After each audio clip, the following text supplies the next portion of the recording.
Episode 24, The Truth Behind Gregory's Behavior. Before I start this video, there's a few disclaimers Crocodile22 and I wish to make.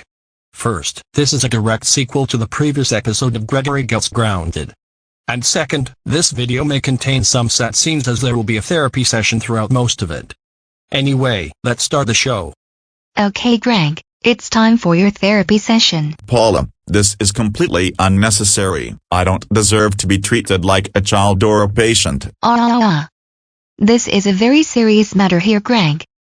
It's time for a little heart-to-heart, and if you don't tell me why you've been this resentful towards Jason, I'll have to assume that you're just pure evil and that the Greg guy married is too far gone. Fine, I'll talk. Now that's what I'd like to hear. Now, let's begin, shall we? Okay. Now, let's begin with what your life was like in the past.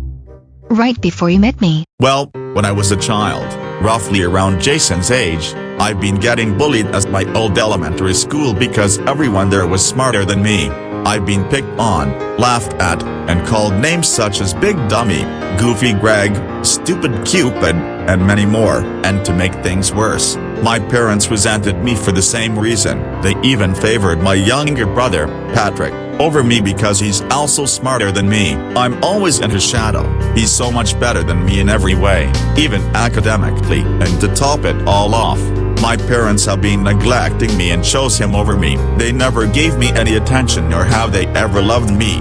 So when I turned 18 years old, I decided to pack up all of my stuff, move out of my family's old house, and start a new life. However, I still had bad memories of my humiliation. I can't believe what I just heard. Were things really that bad for you back then? Yes, they were. So all the teasing and all the abuse Jason went through, it had nothing to do with him? Well, not at first, but after when he was born, I saw how well he's been doing at school and how creative he was with all the junk we had in the house, and it served as a reminder of how much more successful Patrick was than I tried so hard to be. It added to all the drama I got in the past. You know Greg, based on everything you just told me, I never even began to realize how miserable your childhood was.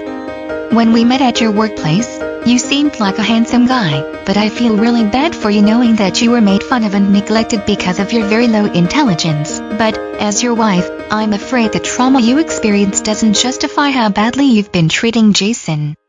So, I'm afraid I'm gonna have to file for a divorce. But Paula... I'm sorry Greg. But it's for your own good.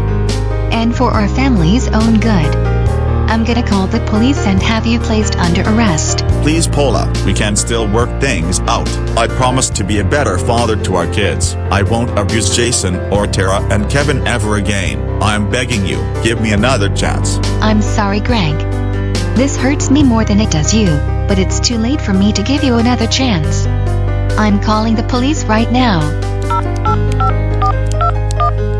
Hello, 911. What's your emergency? Hello 911. This is Dr. Paula Parker. I'd like to file my husband, Gregory Parker, for a divorce. He's been abusing our kids, mostly our youngest son, Jason, for weeks. Can you please send an officer over to our house to arrest him? Okay, Dr. Parker. I'll send an officer over right now to place Greg under arrest and there will be a divorce hearing tomorrow morning.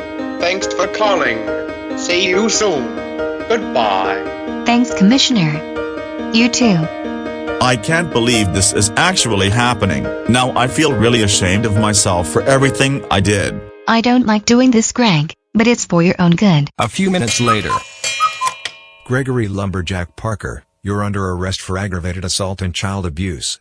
You have the right to remain silent. Anything you say can and will be used against you. Let's go to the police car right now. I sure hope I did the right thing.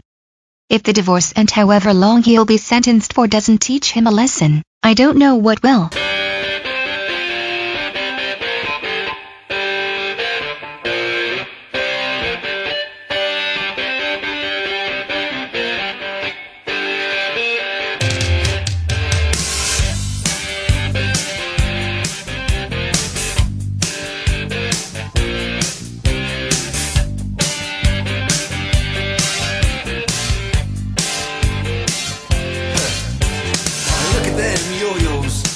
the way you do it. You play the guitar on the MTV. That ain't working.